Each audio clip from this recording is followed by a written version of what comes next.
It is about 1352 BC, and a 17-year-old boy has just become the ruler of the most powerful civilization in the ancient world.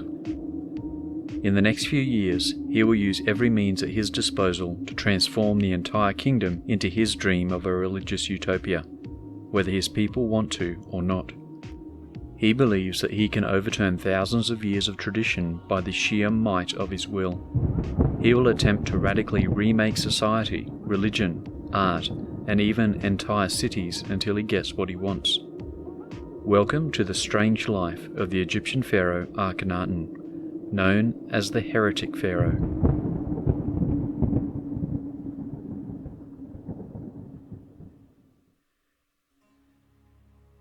In 1352 BC, when the teenage Akhenaten was crowned pharaoh of Egypt, he was known by a different name, Amenhotep IV. He was named after his father, Amenhotep III, a legendary military general who had ruled for almost 40 years. But the old pharaoh had just died, and his young son had big shoes to fill. However, this boy, Amenhotep IV, was never meant to be pharaoh. His eldest brother, Thutmose, had been groomed to be the heir to the throne for years. However, Thutmose had died suddenly, and Amenhotep had been thrust into the spotlight. Now, upon his father's death, he was handed the double crown of Upper and Lower Egypt, and the absolute power that went with it. The young king had just inherited an international empire that was at the height of its glory, thanks to the unprecedented military conquests of his father. He controlled lands as far south as Nubia in Africa, and as far north as Syria in the Middle East. Every year, treasure from all over this vast kingdom flooded into the royal coffers of Egypt's capital city of Thebes. The last series of pharaohs had used this immense wealth to construct monumental temples to the many Egyptian gods. As a result, the skyline of Thebes was filled with dozens of spectacular temples decorated in elaborate hieroglyphs and adorned with an array of precious metals. The largest and most expensive of these glittering temples was known as Karnak. It was dedicated to the god Amun-Re, the supreme deity of Thebes.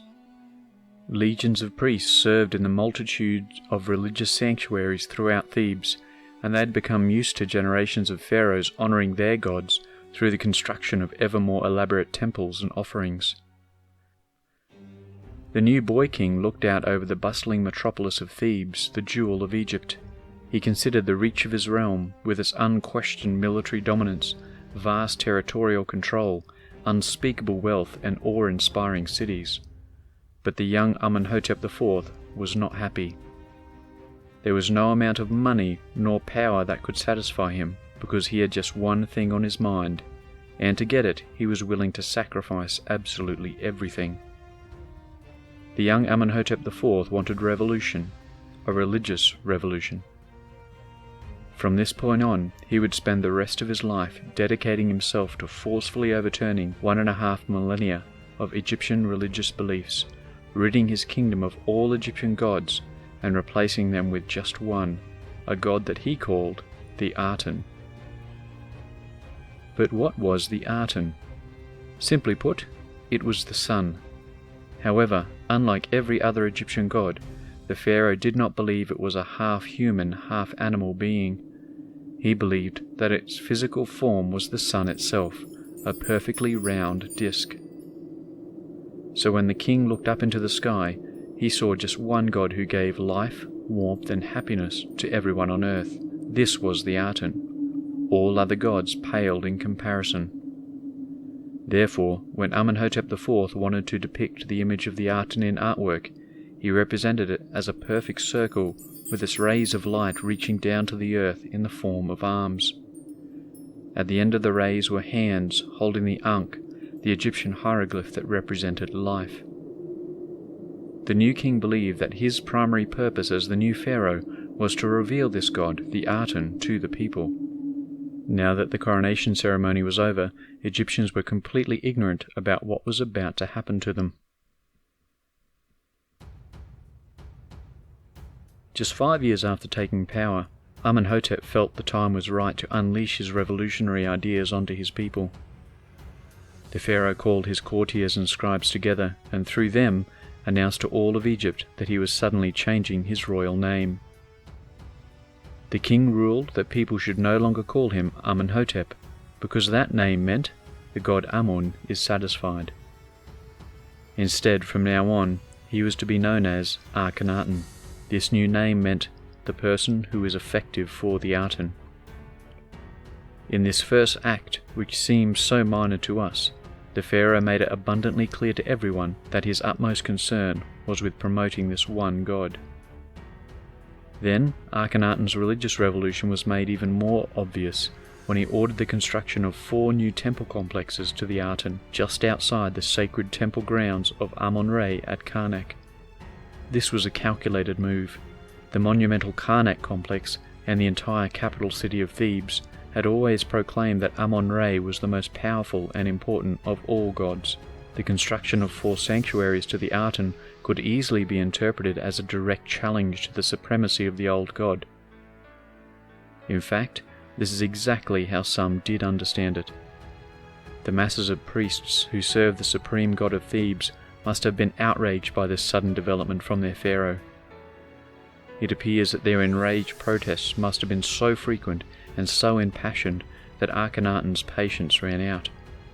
The pharaoh stood up and announced that because he kept hearing angry words, he was going to show everyone how little the old god Amun and the city of Thebes mattered to the Aten and Akhenaten himself.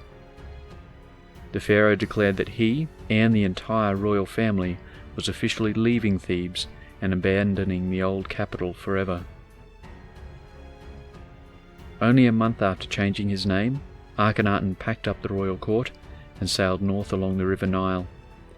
His followers may not have known where they were being taken or what their king had in mind, how many days or weeks they were to be travelling. However, one morning, as the royal ships approached a bend in the river, Akhenaten called them to a halt. He drew everyone's attention to the eastern horizon where, laying between the river's shore and a line of cliffs in the distance, was a barren stretch of sandy desert.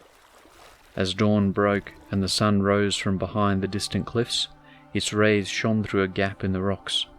By sheer coincidence, the image of a sun rising between 2 hills was the exact picture which made up the Egyptian hieroglyph for the word horizon. To the pharaoh, the Aten himself had given him an epiphany. This empty stretch of desert was to be the site of a brand new capital city. To explain the epiphany to his courtiers, Akhenaten said that it was the Aten itself who told me where the new city should be made for him. This site was of fundamental importance to the king, because this place has never been owned by another god, nor goddess, nor anyone else.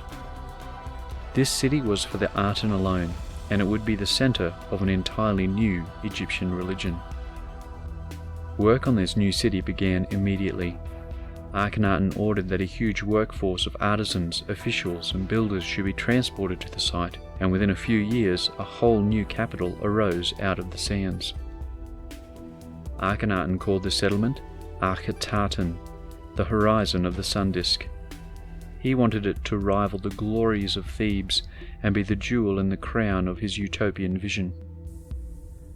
In the centre of his new city, the pharaoh drew up plans for a giant temple to his new god in a style that had never been attempted before. Unlike the old temples in Thebes, there was no statue of the god to worship, because Akhenaten reasoned everyone could look up and see the sun itself. Yet, even stranger, the building was to be constructed without a roof. Instead, a huge, open-air courtyard was built. The vast open space in this courtyard was filled with over 1,500 tables to be piled high with all kinds of food and drink, all offered as a gift to the Aten. As the sun travelled through the sky every day, it was to look down upon these gifts and see the generosity of its worshippers.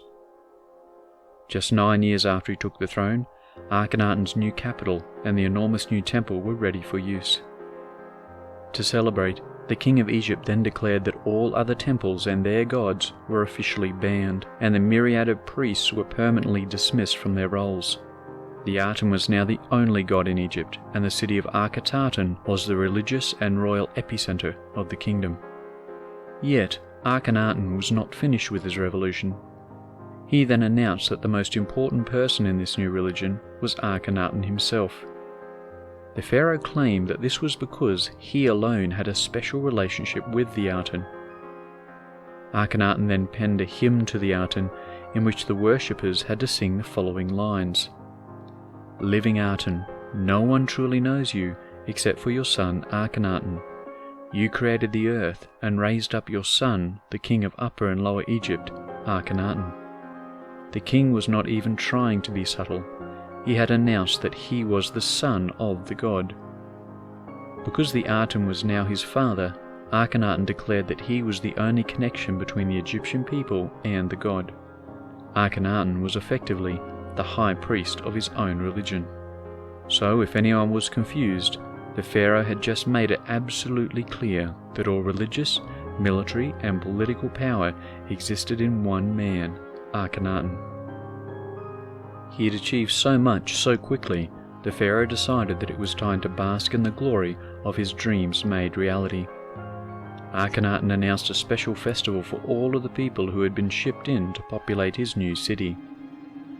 The pharaoh climbed into a lavish golden chariot and rode through the streets of Akhetaten to bask in the adoration of his subjects. However, the pharaoh knew that most Egyptians did not live in his new city, and that he needed to make himself just as visible to all of them, regardless of whether they saw him in real life or not. So Akhenaten decided that he needed to revolutionize how he was shown in art, so that all people everywhere knew who he was and that things had changed forever. He ordered the creation of a series of new statues of himself to be erected in various cities around his kingdom, but Akhenaten enforced a bizarre new artistic style for his masons to follow in these images. The statues of the king were to exaggerate certain features of the pharaoh's body, creating an uncomfortably disproportionate figure.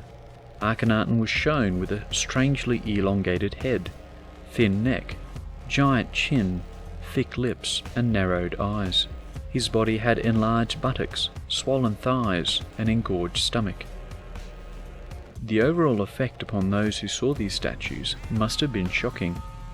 Clearly, Akhenaten did not want his people to forget who he was, or that the world they lived in was entirely different from what had come before. Akhenaten's dreams had come true. He had recreated Egypt in his own image. Now he had to make sure he could guarantee that his revolution would survive into the future, even beyond his death. So he needed an heir, a son. Akhenaten had been married to the beautiful Nefertiti even before he became pharaoh, and with her he had fathered 6 children, but all of them were daughters. Thankfully, the pharaoh had also married other wives, from which he finally had a male heir. Upon the birth of his son, Akhenaten made his intentions clear that this boy was to carry on his father's legacy. Akhenaten called his young son Tutankhaten, a name which meant the living image of Aten. The weight of carrying on the revolution rested on this infant's tiny shoulders. In an ominous hint of what will happen when this boy grows up, we will know him by a slightly different name.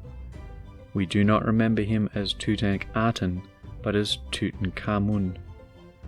But as Akhenaten held his son in the middle of his new city, the future was looking bright. To spread the word of his successful new regime, Akhenaten invited the diplomats from kingdoms all over the world to come and visit and admire his grand project. No one could believe what had happened at the heart of the world's greatest superpower and what had been achieved by this ambitious, determined religious radical. Akhenaten had put everything in place to recreate an Egypt that was grounded in him alone. But this was not to last.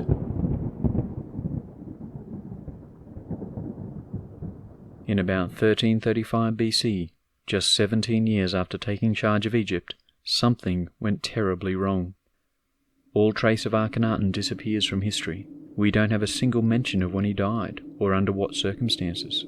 His capital city was abandoned within 20 years of the last mention of the pharaoh, and the new religion of the Aten was all but wiped from history. It is almost as if we were never meant to know that Akhenaten had existed. Someone wanted Akhenaten forgotten forever. As strange as the life of this pharaoh was, it is not as strange as what happened after he died. make sure you check out the second part of this video, The Strange Afterlife of Akhenaten, available only on the Armchair Historian website. If you'd like to know more about the historical details behind the story in this video, keep watching for a short postscript explanation. Keen-eyed viewers of this video may have noticed that there are very few concrete details in this story. This is especially true regarding dates and strict chronologies about minor events. This is primarily due to the fact that historical evidence about this pharaoh's rule is notoriously fragmented and scattered. Archaeologists and historians have been left with only a handful of detailed documents from this time period, and a myriad of vague references to potential people and events. To create an account of Akhenaten's life, the most detailed sources of information are from a series of inscriptions known as the boundary stelae. These stelae are giant carvings which are dotted around the border of Akhetaten. They were commissioned by the king to mark out how far his new city could extend in each direction of the compass. Thankfully, the boundary stelae contain long speeches from the king from different years of his reign.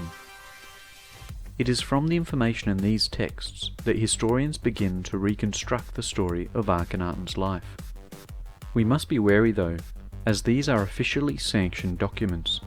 We are relying on information that is inherently biased in favour of the pharaoh.